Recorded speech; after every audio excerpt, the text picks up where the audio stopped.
Home buying in the worst housing market ever is finally getting a little bit easier. Now, if you've seen one of my real estate videos recently, you probably know that I don't personally think it's a good time to buy a house right now, but not everybody always has the luxury of choice. Sure, you can always choose between renting and buying, but honestly, right now in a lot of situations, neither one of them looks very appealing. We have rent prices up at all-time highs. We have housing prices up at all-time highs. And if you're looking to plant some roots or stay somewhere long term, then obviously buying could still be the better option for you, given that most buyers are between a rock and a hard place right now. So I understand the mentality of people that think that they need to buy right now regardless of how nuts things are out there. But I do have some good news for you if that is you, because even though interest rates are up, we're finally starting to see a little more inventory come to market overall, and we're also starting to see the amount of listings with price cuts go up as well, which is a very good sign for you as a home buyer. Now, does this mean that you're going to be able to score some sort of deal at bargain basement prices? Probably not. But what it does mean is that in the next few months, you're probably going to have more and more options of homes to choose from because the supply and demand dynamic is starting to change a little bit. What's happening is that home sellers are typically behind the curve when it comes to putting their house for sale and taking advantage of a hot housing market. And now that people are starting to realize that there are more listings coming on the market and there are some price cuts happening, there could be more and more sellers entering into the market out of FOMO, just like buyers have been entering into the market out of FOMO, because they might be afraid that they're going to miss the boat if they don't sell soon. And I'm actually in agreement with them. I think that kind of already did miss the boat if you're a home seller. Sure, you could still get a very good price for your home right now, especially if you bought it, 5+ years ago. You're going to make some money on the house still, no doubt. But I personally think that the best time to sell would have been in the last 6 months or so. And if you kind of missed that train, well, then you missed it. There's nothing you can do. But for you as a buyer, this is a good thing because the more listings we get to market and the more interest rates go up, then the less competition you're going to have, and potentially the more affordable homes can get. And of course, I know a lot of people that watch this channel, it's basically like a split. Half of you think that the market's going to continue going to the moon, and the other half of you think that there's going to be a housing market crash. I'm somewhere more in the middle, but into the side where I think that things are going to come down. I don't know if you want to use the word crash or correction. It does depend on how much percentage points the market does come down by. But I do think it's going to be different depending on your area.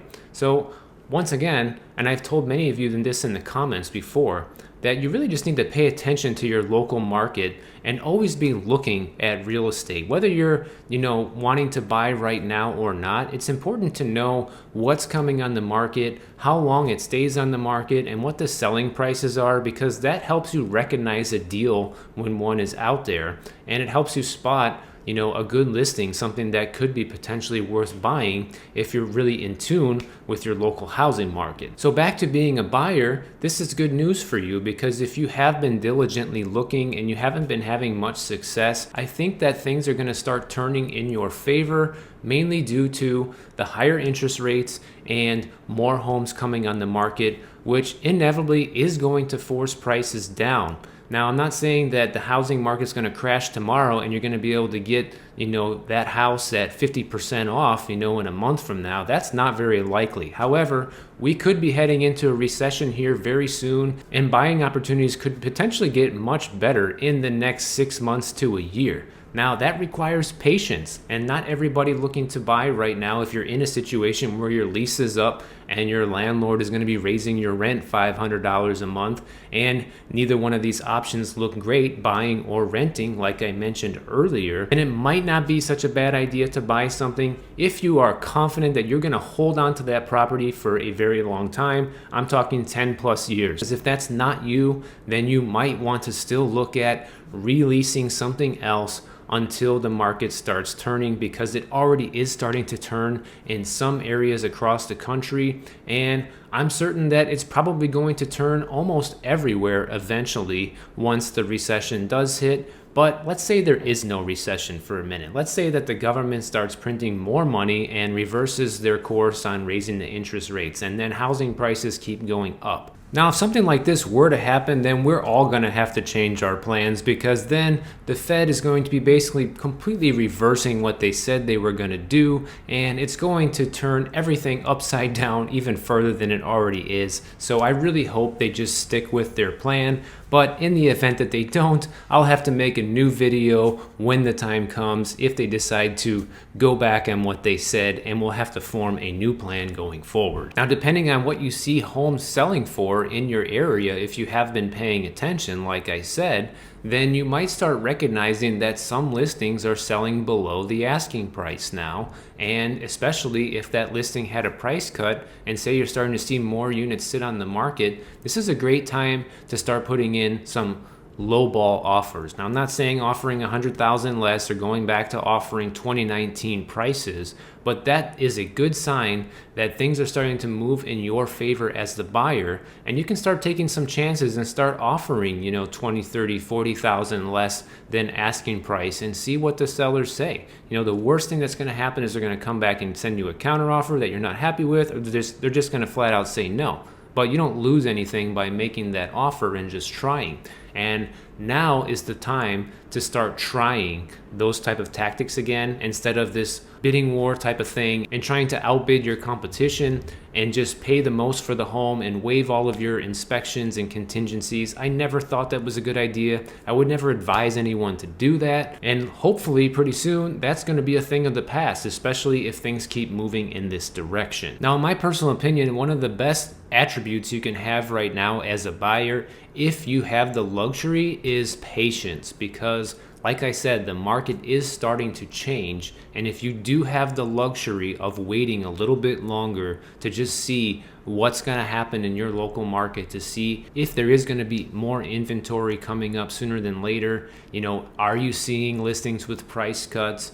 Those type of things are going to be very important in recognizing what's happening in your area and being able to seize a good opportunity when you see one. Because the problem is, a lot of people only look at real estate when they're actually looking to buy a home, and not anytime before or afterwards. Now, I'm not saying you should be on Zillow or Redfin every day looking at houses, but if you've had it in your mind that you want to buy, or say you've given up on buying because things have gotten too out of control, maybe it's time to jump back in there and start paying attention. I'm not saying to go out and make an offer today, but I am saying to just watch what's happening in your area, because you might be surprised at how quickly things can turn around, especially since the housing market works so highly off of emotions, guys. A lot of people buy a home. Look at how many people bought recently out of FOMO because they were afraid that they might never be able to buy a home. That's an emotional decision. It's not a very logical one, okay? Because never has there been a time in history when you just couldn't buy a home. Everybody could buy a home anytime they want to, if they have enough money for the down payment and they can afford the payment, as well as having a decent credit rating. If you meet that criteria, you can buy a home most of the time, regardless of what's going on in the market. So that mentality is just nuts. But the fact that supply has been so low for such a long time now, it puts people in the mindset like, hey, maybe I will never be able to buy again, so I might as well just buy now while I still can. That's never been the case, and I doubt that it ever will be. So these are all signs that things are starting to work out in your favor, buyers. So pay attention what's happening in your local market, and if you want to see a perfect example of what an overinflated market with price cuts looks like right now, then check out this video right over here, and I'll catch you guys over there.